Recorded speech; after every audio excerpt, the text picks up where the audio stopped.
Paysage calme et fabuleux. Atmosphère sauvage mais rassurante. Prise au piège au milieu des échasses de palétuviers, des arbres à longues racines poussant dans les habitats salins côtiers, les merveilles de la nature se laissent découvrir de plus près.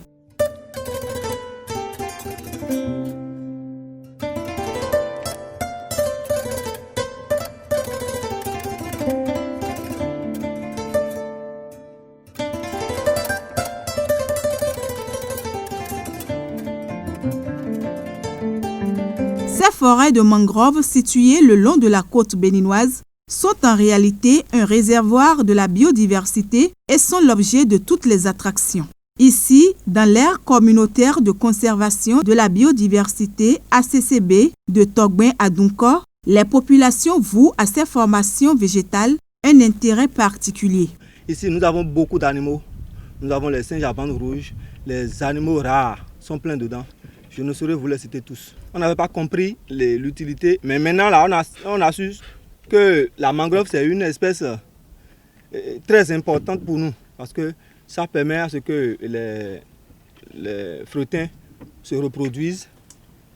Vous voyez, et ça empêche maintenant les martins pêcheurs par exemple de pêcher ces frettins là. Donc ça permet aussi à ces frettins là de grandir dedans. Il y a les animaux, ces espèces, les oiseaux qui grandissent dedans. En plus de ça, ça purifie l'air. Après 4 heures de balade sur la lagune côtière entre Adunko et Djegbadji avec ses acteurs de l'ONG Action Plus, on se rend compte aisément de l'immense richesse que constituent les mangroves. C'est des plantes qui, de par leur fonction, aident les ressources halieutiques, les poissons, les crabes et toutes autres ressources de tout cas, à pouvoir se reproduire aisément puisque ça sert de zone de frayère pour leur développement. C'est des plantes qui, de par leur attrait, accueillent les oiseaux et facilitent, je dirais, l'hivernage entre deux régions. En plus d'être des réservoirs de la biodiversité, ces écosystèmes sont de véritables remparts contre l'érosion côtière et constituent, selon les études, des puits carbone très prisés. Au Bénin, nous avons fait des études pour montrer que 1 hectare de mangrove capte par jour 100 kg de CO2. Et cette donnée importante montre que les mangroves jouent un rôle important dans la régulation de l'écosystème de l'environnement. Entre reboisement, campagne de sensibilisation et répression, les populations ont pris conscience de l'importance des mangroves. Selon le rapport d'inventaire des écosystèmes de mangroves et des zones humides côtières du Bénin, publié par la FAO en 2018, dans la commune d'Abomey-Calavi, l'espace que couvrait la mangrove a augmenté de 137 hectares entre 2005 et 2015. Cependant, à Ouida, la superficie a régressé sur la même période de 61 hectares. C'est une facture salée mise sous le coup des coupes anarchiques et de la saliculture, notamment à Djegbadji, où se dresse cette usine artisanale à ciel ouvert de transformation du sable en chlorure de sodium. Les femmes avaient souvent misé sur les palétuviers pour attiser le feu. Les palétuviers sont appréciés parce que ce sont des bois qui brûlent très bien. Nous n'avons pas besoin d'aller loin pour nous en procurer à volonté. Nous n'en payons pas, c'est un don de Dieu.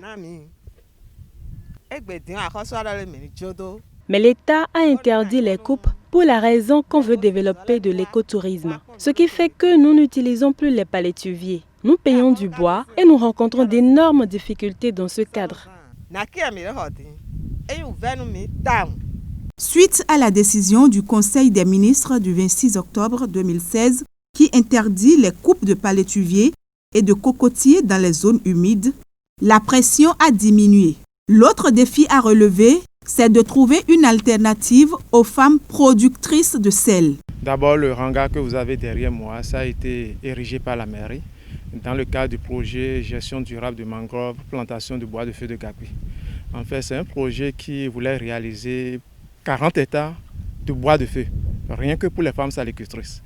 Mais en entendant la récolte de ce bois, la mairie a anticipé pour dire que, bon, en attendant, la mairie va acheter du bois ailleurs et va ramener ça aux communautés ici. Il y a plusieurs techniques. C'est vrai que actuellement, il y en a qui n'ont pas encore prospéré. Par exemple, nous avons la technique de production de sel solaire, de sel sur des bâches. Dans d'autres communautés, les gens se sont appropriés. Par exemple, à Mincor, à Degoué, à Kouvenafide, les femmes continuent de produire avec les bâches. Mais par contre, à Djegbadji, ça n'a pas encore prospéré. Mais nous sommes toujours en train de chercher des solutions. Il y a aussi le foyer Mivo, que le PNUD a voulu qu'on expérimente ici. Mais les difficultés que les femmes ont annoncées, c'est le fait que de temps en temps, il faut rester à côté de ce foyer pour que le feu ne s'éteigne pas.